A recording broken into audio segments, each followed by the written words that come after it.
मकनपुर गांव में एक छोटा सा घर था जिसमें शिवा अपनी माँ और बहन के साथ रहता था। कम उम्र में ही गरीबी और बेरोजगारी ने उसकी कमर तोड़ दी थी। अब तो वक्त ऐसा आ गया था कि खाने के लाले पड़ गए थे। ये लकड़ियाँ भी गीली हैं, जलने में नहीं आ रही, क्या करूं? हटो माँ, मैं कोशिश करती हूँ। लकड़ियाँ सुलग रही हैं, तो बस फूंकनी से धीरे धीरे फूंक दे, शायद जल जाए। तब तक मैं देखूं आटा है कि नहीं। कुछ नाश्ता बन जाए तो शिवा काम ढूंढने निकलेगा। ममता आटा देखने उठी।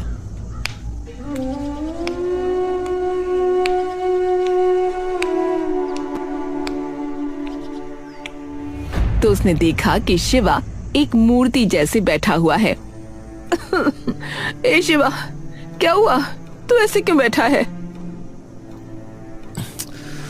माँ मैं कुछ भी नहीं कर पा रहा हूँ। माँ, मेरे जिंदा होने का क्या ही मतलब है बोलो, जब मैं इस घर में एक पैसा तक ना ला सकूं तो। मेरे निकम्मेपन के कारण आज तुम सब लोग 2 वक्त के खाने को भी तरस रहे हो। माँ, अरे तू कैसी बातें कर रहा है? तू कोशिश कर तो रहा है ना। अरे माँ, कोशिश से घर नहीं चलता है। पूनम, ए पूनम, चूल्हा बुझा दे, घर में कुछ नहीं है। बिना वजह के लकड़ी बर्बाद मत कर बहन। पर हम लोग खाएंगे क्या? इस सवाल से घर में ऐसा सन्नाटा सा छा जाता है जैसे वहाँ कोई रहता ही ना हो। और फिर वो सन्नाटा टूटा ममता की खांसी से, और ममता ने खून थूक दिया। माँ, आप ठीक तो हो? हे भगवान, माँ आप ठीक तो हो ना?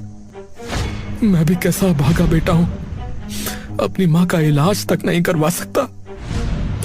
बहुत बुरा बेटा हूँ मैं, बहुत बुरा। अरे मैं ठीक हूँ, बस ये तो यूं ही हो जाता है कभी कभी। शिवा अपने आप में ही घुट रहा था, उससे बर्दाश्त नहीं हुआ और वो बाहर निकल गया।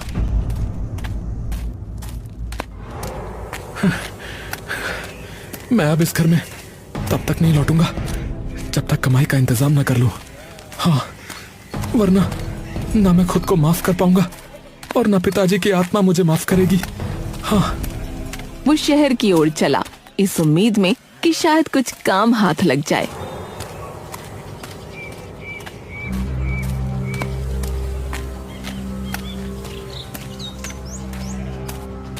पर शहर तो जैसे किसी और ही धुन में चलता है। शिवा सुबह से शाम तक हर दुकान, हर फैक्ट्री के फाटक तक गया।